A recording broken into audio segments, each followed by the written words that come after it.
So I'll start with the secondary controls, starting from the right hand side and working my way across.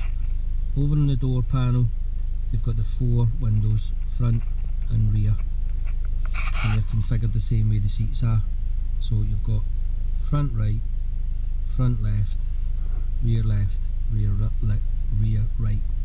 This button here stops the back windows from being opened from the back seats, just for safety, child safety and the like. The windows are fully automatic, so one good push and it'll go all the way down, and one good pull and it'll go all the way up. So in front of the window controls, just to the side of where the key goes in, so there's the key there. So what we have is we've got 2 controls. The one on the left, this one here, is the dimmer switch for the dashboard display. So pushing it up will make it brighter, and pushing it down will make the display darker. This switch here is your headlight adjustment. Now this tilts the angle of the dipped headlight beam. So under normal setting, under normal setting it should be set to 0, so that's unless you had a lot of weight in the car. So just one or two people in the car, and that should be set to 0. And if you started to increase the weight in the vehicle, you would spin this down to maybe 2 or even 3. What that does is it dips the beam closer to the road. So when you put the weight into the car, it lifts the front of the car up, taking the headlights off of the road. So you would dip them down to maybe 2 or 3 depending on the weight, so that the beam was then coming back down towards the road and will light the road properly for you. So we'll just set that back to 0 for normal operation. So above that, so that's directly above the headlight and the dash display, we have the mirror controls. So the mirror controls are obviously going to move the left and the right mirror up, down, left or right. So the switch in the middle selects the left mirror, push and switch to the right selects the right mirror, and it's up, down, right and left. So if I just look over to the mirror, moving the mirror up, down, right and left.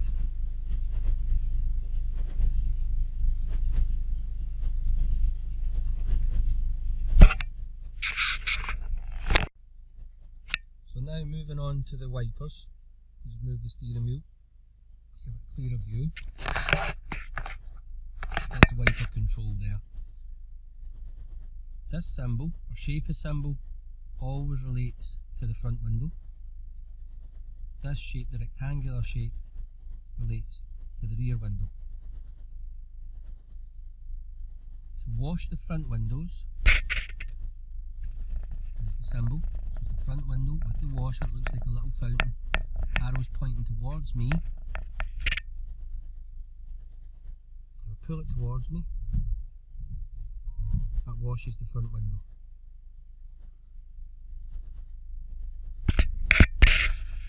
Symbol near the top here, that's the rear window wash. If I push it away from me, following the direction of the arrow, that washes the rear window.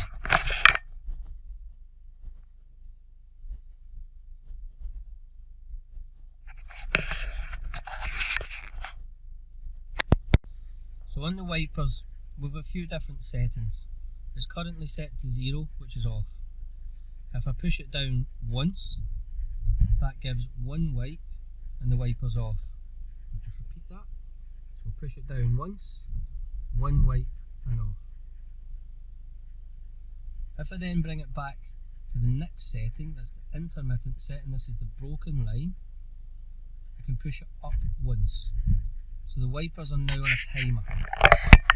That timer, or the frequency between each wipe, is adjustable using this switch here.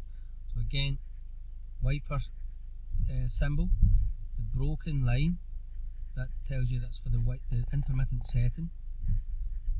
If I have it down at the bottom, there's a long gap between each wipe. If I rotate it up to the top, there's a short gap between each wipe. So there's the short gap, and there's the longer gap. So we could be waiting 10-15 seconds before it wipes again, but it will come back on. There we go. If we want to put the wipers onto permanent, constantly on, we move it up again to the number 1 position. So that's now up 2 positions and the wipers are on permanently. If it was torrential rain, we would move it up to the number 2 setting and the wipers are on much faster. So down 3 to cancel. 1, 2, 3. And the wipers now off.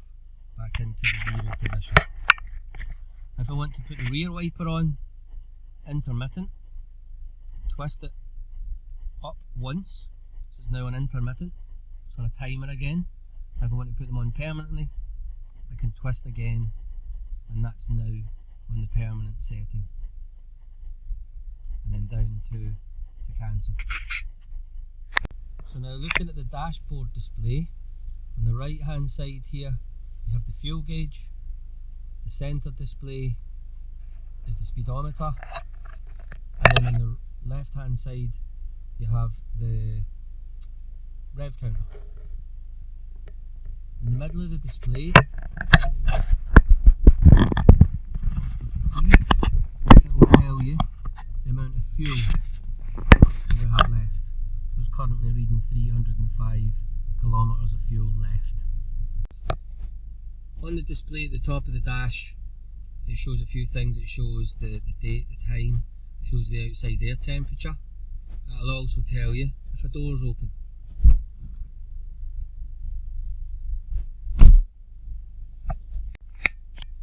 So working down from the dash display, in the middle of the vent, we have the hazard warning lights, normally shown by a red triangle. You can just see that's straight up from the gear stick up to the centre. 3 times you should use your hazards. 1, if you're broken down at the side of the road. 2, if you're being towed. And number 3, if an accident has occurred or you see something dangerous occurring in front of you, animals loose on the road, something like that, you put your hazard warning lights on to warn the traffic behind you that traffic is quickly slowing down or coming to a stop. When you press the button, the hazard warning lights flash on the dash.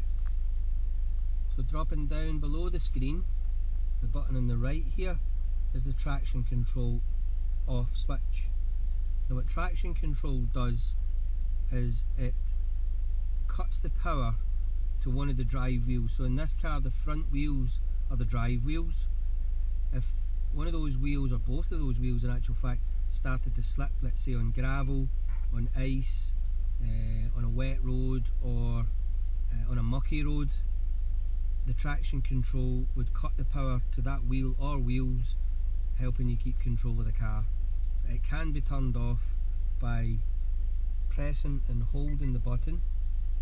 It then says traction control disabled and the warning light is up here to tell you the traction control is off. If I turn that button, press it again and hold it, the traction control goes off. The button to the right of that, which looks like a little padlock, is the door lock and unlock.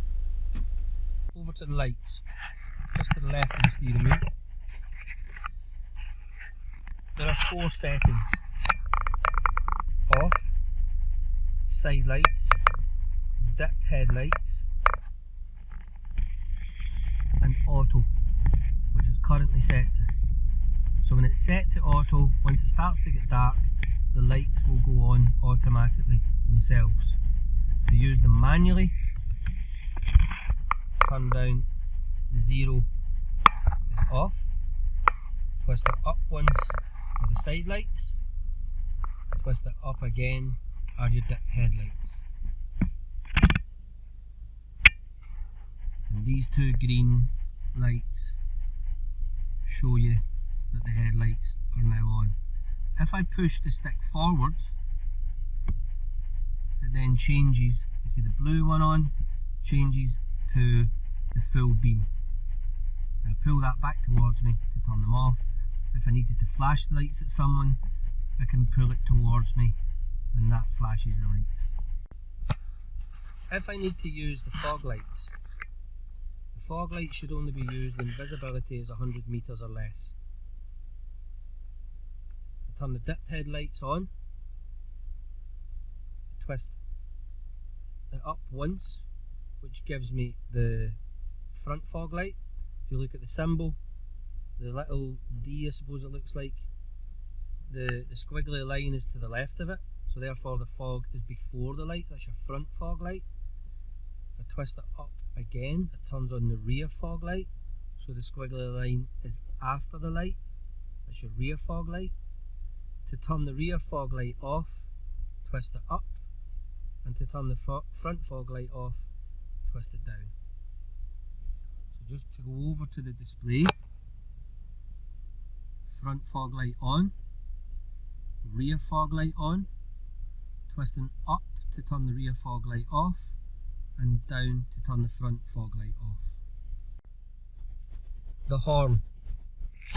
The horn is sensitive in any area around the Kia badge.